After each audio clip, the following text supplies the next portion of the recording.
married Merseyside Police sergeant, who appears to have been afforded anonymity, seems to have been perving at female colleagues after being discovered to have been running a WhatsApp group titled Would You Wouldn't You, which seemed to contain more than 100 images of his female colleagues which had been taken in secret, showing their butts and front bottom areas.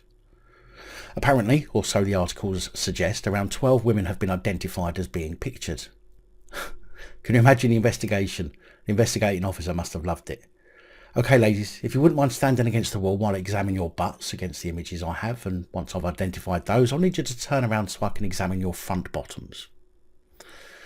The nameless sergeant has allegedly been placed on restricted duties rather than being suspended, more than 1 year after the allegations are said to have come to light. Merseyside Police have confirmed that a misconduct hearing into the behaviour of 2 officers will be held at a date yet to be set, and said it could not comment on the specifics of the case while proceedings were ongoing.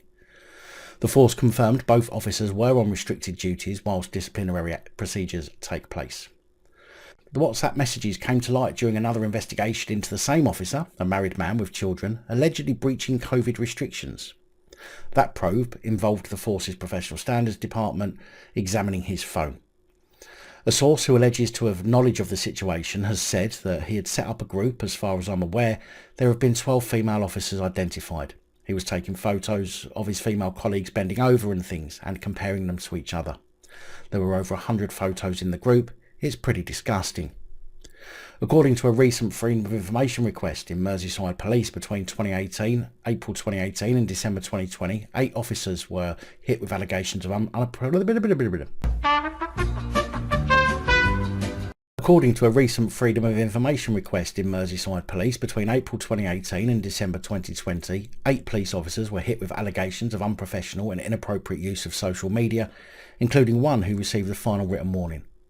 Detective Superintendent Mark Word Salad Baker from the Force's Professional Standards Department said, "We demand the highest possible standards from our officers and staff, and the Professional Standards team is committed to ensuring that those who fall below these standards are held to account. All of our officers should recognise the unique position we hold in maintaining law and order, and that to keep the trust and confidence of our communities we must uphold the highest standards of behaviour ourselves at all times. The public rightly have high expectations of our officers, and Merseyside Police is committed to ensuring we meet those expectations, and we will investigate those and take appropriate action, whether that be through internal misconduct processes or the criminal justice system.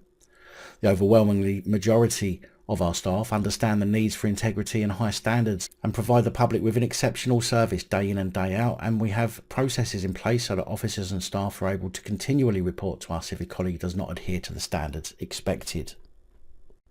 Now, all of this comes at a time the government are desperately trying to vilify men, making women afraid of us, making out that we're all some kind of dangerous aggressor. But even so, the people who are enforcing this belief, i.e. the police, treat their own with kid gloves, in the fact that they keep paying them and keep them in work, when the rest of us would be splashed all over the news and without doubt lose our jobs over such accusations. A sickening disparity shown yet again over how the Thin Blue Line gang treat their own versus how they treat the rest of us. Big thank you to channel supporters, especially these guys. Your support is truly appreciated. Don't forget to like, share, comment and subscribe. Let me know your thoughts, as I know many of you will. And until next time, stay safe, look after each other, film the police and other officials.